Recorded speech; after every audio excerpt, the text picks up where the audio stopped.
Oke, hari ini kita akan membedah sebuah senjata siber yang bisa dibilang nyaris sempurna. Sebuah kerentanan yang benar-benar mengguncang dunia pengembangan web. Yuk, kita lihat lebih dekat apa itu React to Shell. Kita mulai dari sebuah angka ya, 10,0. Ini adalah skor keparahan tertinggi, paling mentok, paling bahaya yang bisa diberikan untuk sebuah celah keamanan di software.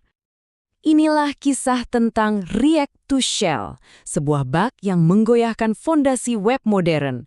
Namanya aja sengaja dibikin mirip sama Log4Shell, salah satu kerentanan paling legendaris dalam sejarah siber. Jadi, ini bukan main-main. Terus, kenapa sih kerentanan ini bisa sampai dapat julukan senjata sempurna? Nah, ayo kita bedah satu persatu komponennya. Intinya, React to Shell ini adalah celah RCE yang kritis. Artinya apa?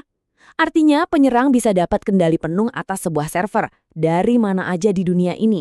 Kayak punya kunci masternya gitu, tanpa diundang sama sekali. Bayangin deh, ini resep untuk sebuah bencana siber. Pertama, dia ada di pengaturan default, jadi nggak perlu diapa-apain udah bahaya. Kedua, nggak perlu password atau login buat nyerang. Ketiga, tingkat keberhasilannya hampir 100%. Dan yang terakhir, sasarannya itu jutaan situs web. Wah, ini benar-benar kombinasi sempurna untuk menciptakan kekacauan.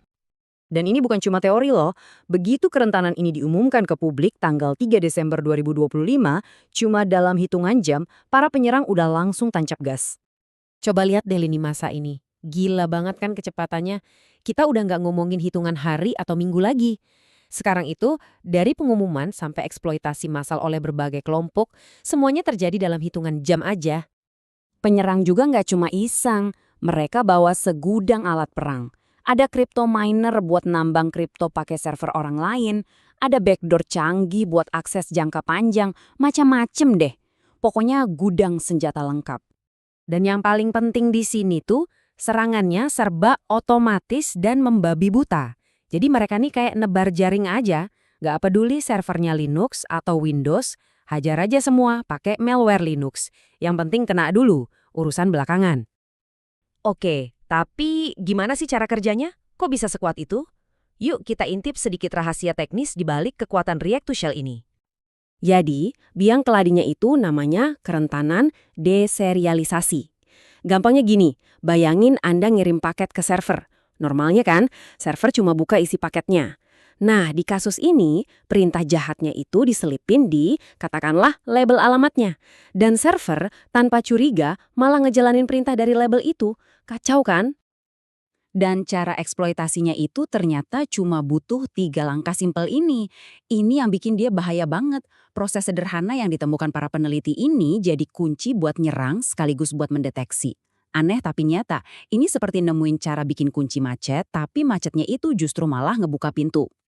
Nah, dengan adanya ancaman sebesar ini, komunitas open source dan keamanan siber tentunya nggak tinggal diam. Mereka gerak cepat banget buat melawan balik.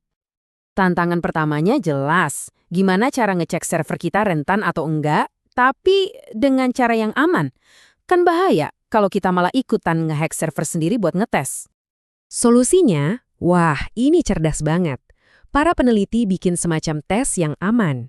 Jadi, mereka ngirim data khusus. Kalau servernya rentan, dia bakal respons dengan error kode 500 yang spesifik. Tapi kalau udah aman atau udah di-patch, ya responsnya normal-normal aja, kode 200. Jadi gampang banget buat bedain mana yang sakit dan mana yang sehat. Bahkan sampai ada tool open source yang dirilis, namanya React to Shell Scanner, biar semua orang bisa ngecek dengan aman. Tapi ya, ironisnya tool ini juga dipakai sama penyerang buat nyari target.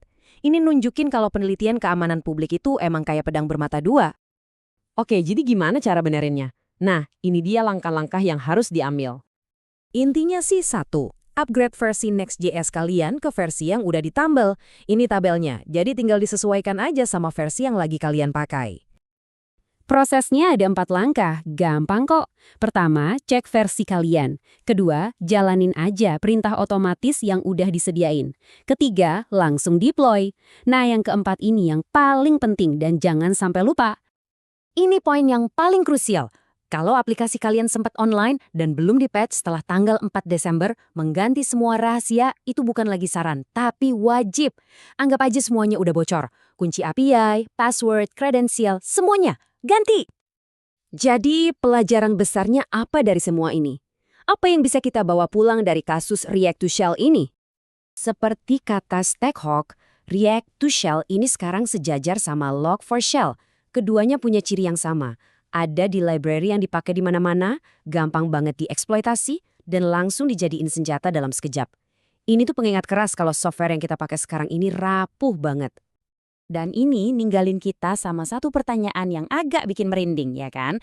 Kalau React to Shell ini adalah sebuah retakan di fondasi web, kira-kira retakan besar apa lagi yang sekarang lagi ngumpet dan belum kita temuin? Di dunia yang serba open source ini, kewaspadaan itu bukan lagi sekedar pilihan, itu udah jadi sebuah keharusan.